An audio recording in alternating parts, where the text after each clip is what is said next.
السلام عليكم، ازيكم حبايب قلبي؟ عاملين ايه؟ يا رب تكونوا بخير وفي احسن حال. كل عام وانتم بخير. رمضان هل علينا، وجبنا كده ورق العنب وقلت اعمله معاكم عشان عزايم رمضان كده. اللي مبيعرفش يعمل ورق العنب او بيتبهدل منه كده والصوابع بتفك معاكي، لا بعد الفيديو ده اوعدك هتبقي استاذة في ورق العنب والطعم وكل صباع كده لوحده. بجد كان تحفة تحفة، يستاهل التجربة. جبت لكم كل التكات وكل النصايح وكل اي حاجة تقف قدامك بإذن الله هتبقي أستاذة فيه. بس ما تنسينيش كده باللايك والاشتراك في القناة عشان يوصلكم كل فيديوهاتنا وتشجعوني كده والقناة بتاعتنا تكبر بيكم. وحابة اشكر الناس القمر اللي دخلت القناة ونورتني، انتوا نورتوني وبجد القناة بتاعتنا نورت. يلا بينا نسمي بالله ونسمع الرسول وندخل بقى على الطريقة. معانا كده حلة على النار، حطينا فيها معلقتين كبار من السمنة ومعلقة من الزيت. وهننزل كده ببصلة مقطعينها كده قطع صغيرة زي ما انتوا شايفين كده، وهنسيبها كده لحد لما تدبل. واول ما تدبل معانا ولونها يبقى ذهبي هننزل بقى بالمكون السحري اللي بيودي المحشي بتاعنا في حتة تانية، واللي هو فصين من الثوم. انا طبعا بحب الثوم يكون في المحشي كده، فبحط مثلا بتاع 4 فصوص من الثوم. بجد بيدي المحشي طعم حلو قوي. هننزل كده بعد ما البصلة طبعا زي ما انتم شايفين كده لونها بقى دهبي حلو، نزلنا بالثوم. واول ما الثوم بتاعنا ريحته تطلع كده هننزل بقى ايه بكوز مليان كده من الطماطم، طماطم مفرومة كده حلو. والتوابل بتاعتنا فلفل اسمر وكمون وكزبرة وشطة وملح. ما تكتريش في التوابل قوي عشان التوابل كترة التوابل بتغير طعم الاكل خالص. فهي التوابل اللي قلتلك عليها دي بس وخلاص على كده. وتوطي بقى النار اول ما تغلي، توطي النار لحد لما تتسبك معاكي. دي طبعا معلقة كده من السكر، معلقة صغيرة على الكمية دي علشان الطماطم بيكون فيها زعوقية كده. وهنوطي النار ونسيبها كده لحد لما تستوي وتتسبك معانا. هنا طبعا هنعمل حطينا مية كده تغلي ونزلنا بالبطاية بتاعتنا هنعمل المحشي القمر ده على البط. ودايما كده لما تعملي اللحمة ما تغطيش الحلة خالص، خليها مواربة كده عشان لو ريحة زفارة او حاجة تطلع من الحلة، فانت خلي الغطا يبقى موارب. فطبعا كده عشان ان ننجز في وقتنا يعني، تبقي ست بيت شاطرة كده تشغلي عيون البوتاجاز كلها. عين عليها تخديعة المحشي، وعين عليها اللحمة بتاعتك بتستوي، والعين دي هنسلق عليها ورق العنب. نزلنا كده بمية سخنة، أول ما تغلي كده نزلنا بورق العنب، تغطسيه كده كويس قوي لحد لما لونه كده يغير معاكي. اول ما كده لونه يغير معاكي بياخد ممكن بتاع 5 دقايق او حاجة على حسب الورقة. لو خشنة بتاخد وقت، لو حلوة زي اللي انا جايباها دي طبعا لسه جاي جديد فمهوش خشن وما بياخدش سلق كتير. فطلعه كده على مية من الحنفية، لازم تطلعيه كده على مية علشان ما يتهرش منك. وتغسليه طبعا زي ما انت شايفة كده، هغسله كويس قوي عشان لو فيه ترابة او حاجة لازم تغسليه كويس قوي وتحطيه كده في المصفى وتصفيه. بس كده. انا بسلقه مرة واحدة بس وبيطلع معايا جميل جدا، ولا فيه مرارة ولا اي حاجة. وهنشيل طبعا كده بعد ما الصفى هنشيل كده العنق بتاعته وهنركن جنبينا. طبعا هو كان عشان لسه طالع جديد فالورقة مش كبيرة قوي، فانا بالراحة كده. هو اصلا حلو محتاجش من المقص، وقعدت كده استخدم ايدي كده من غير المقص بتطلع العنق بتاع الورقة بكل سهولة. زي ما انتوا شايفين كده انا مش ما استخدمتش المقص تاني، لقيتها بتطلع معايا بكل سهولة. فطبعا دي كمية، وبيبقى ورق العنب كده باله طويل شوية، فبيبقى عايز قاعدة كده تقعدي وعلى مهلك كده وتبقي تتفرجي على التلفزيون او حاجة وانتي بتعملي عشان ما تزهقيش. فطبعا انا كده فرشت في الارض كده وزي ما انتوا شايفين وعملت. وهنخلص طبعا الكمية كده بالشكل اللي انتوا شايفينه ده بيطلع معايا بكل سهولة. وهنا بقى الصلصة بتاعتنا استوت. تعرفيها استوت ازاي؟ يكون المادة الدهنية كده عزلت عن الطماطم، فهي كده بتكون استوت. فانت لازم تسويها كويس قوي، ما تخليهاش تبقى طريه، ما تخليش فيها ميه خالص علشان الرز بتاعك ما يبقاش طري. وهنزلنا كده بالرز بتاعنا المغسول، غسله كويس قوي ونزلنا بيه، ما تنقعيهوش خالص، اغسليه بس. وبعد ونقلبه كويس قوي في الصلصه، وبعد كده هننزل عليه بالخضره. انا ماشيه بصي من ساعه ما عرفت طريق المحشي وانا بعملش الحشوه بتاعته الا بالطريقه دي، وبجد الطريقه تحفه تحفه يعني. فانتي لو كنت بتعملي بطريقه تانية، لا بصي انصحك بالطريقه دي، هيطلع من تحت ايدك احلى واجمل محشي بجد والله. طبعا عملنا كده الحشوه بتاعه المحشي بتاعتنا، وقلبنا كده كل حاجه في بعض، ففضيناها كده في طبق علشان هنبتدي نلف. معانا هنا لقعر الحلة.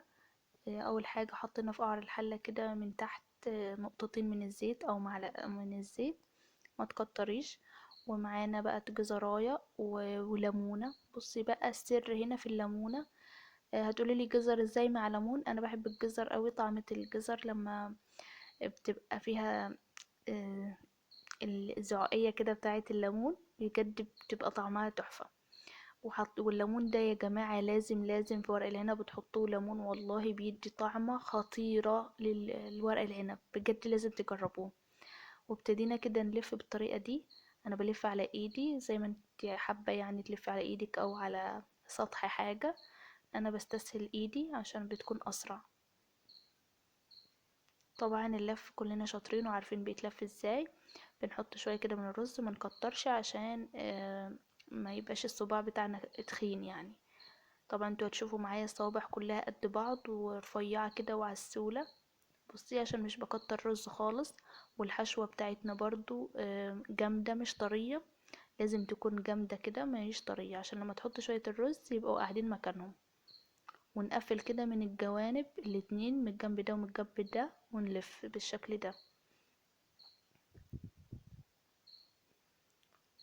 زي ما انتوا شايفين كده. طبعا هعمل معاكم كام صباع كده علشان تشوفوا معايا، علشان في ناس كتير قوي بتقولي انا عايز اعرف صوابع المحشي بتاعتك بتكون قد بعض كده ازاي.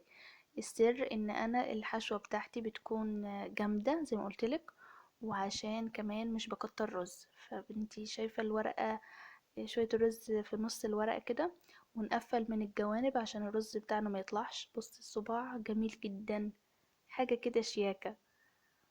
فطبعا انتوا متعودين معايا كده، فرشنا كده في الارض وهنلف طبعا لان ورق العنب بصي بياخد منك ساعات، فلازم كده تقعدي، ما تتعبيش نفسك يعني تبقي واقفه وانت بتعملي، فلازم كده تقعدي علشان رجليكي. ويا ريت بقى ما تنسونيش كده باللايك والاشتراك في القناه لو ما اشتركتوش، وتفعيل الجرس عشان يوصلكم كل جديد، والحاجات الحلوه القمر دي اللي انا مش بطلبها منكم وبتعملوها كده من غير ما اطلب.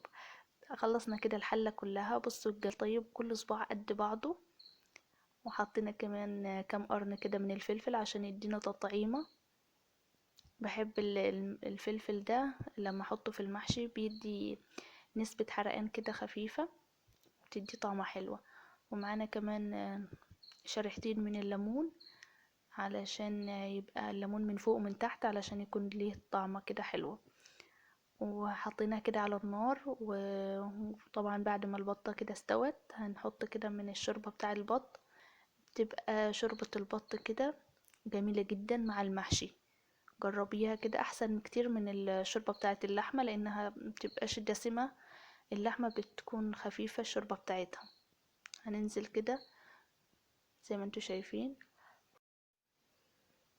بصي ما تكتريش شوربة برضو علشان ما يعجنش معاكي، يدوب كده تبان زي ما انتي شايفة كده. انا حسيتها لسه محتاجة شوية. حطيت كمان بتاع نص مغرفة كده وخلاص. وهسيبها بقى ايه تعيش كده مع نفسها، واغطيها. واول ما تغلي اوطي النار، لازم تسيبيها تغلي كده. اول ما تغلي بتاع بعديها كده بدقيقة ولا اتنين وتوطي النار. طبعا كده بعد ما غليت لقيت كده جبت مكعب مرقة وحطيته كده على الوش. لازم يا جماعة مكعب المرقة ده بجد بيدي طعمة جميلة جدا للمحشي. طبعا هنا دخل كده في السوا. فهنوطي النار خالص، لازم النار تكون واطية قوي، النار تكون شمعة، علشان لو بيفك معاكي النار بتكون عالية. لكن لو خليتي النار تكون واطية قوي بعد ما غلى، هيبقى كل صباع كده قاعد مع نفسه كده، والرز مش هيطلع خالص من الصباع بتاعك. طبعا كده بعد ما استوى، بصوا الجمال، كل حاجة كده في مكانها بجد تحفة، ومفيش حاجة اتبهدلت. فانا هقلب معاكم كده، بصوا هيبقى قاعد كده، بصي تورته، والله تورته. شايفين الجمال والشكل؟ طيب، تحفة تحفة يعني، جميل. انا بصي عشقي كده في الحتة اللي في الحلة من تحت كده، بيبقى طعمها خرافة. شايفين الجمال؟ قلبي الصغير لا يتحمل. فين عشاق الورق العنب؟ عشاق ورق العنب كده يثبتوا وجودهم هنا، ولايكات كتير قوي للفيديو ده، لانه يستاهل 100,000 لايك بجد. شايفين الكلام؟ كل صباع مع نفسه كده، كل صباع لوحده. وحطينا طبعا المخلل القمر بتاعنا جنب الاكله القمر دي. بصي والله المحشي بيزغرط يا جماعه، بيزغرط. هنحط كده على الوش البطه بتاعتنا، يا على الجمال ياه. بعد ما حمرناها كده، حطينا كده على وشها كده من الصلصه بتاعه المحشي، وحمرناها، بتديها طعم جميل قوي. شايفين الجمال؟ قلبي الصغير لا يتحمل. وبس كده، انا عايزة بقى الفيديو ده يجيب اعلى لايكات، عشان بجد تحفة. وعاوزة اشوف الناس عشاق ورق العنب يحضروا كده على الفيديو ده ويوروني بقى هم قد ايه. وبس كده، يا رب يكون الفيديو بتاعنا عجبكم. ما تنسونيش بقى باللايك والاشتراك في القناة لو مشتركتوش، وتفعيل الجرس عشان يوصلكم كل فيديوهاتنا. وهنا اقول لكم سلام.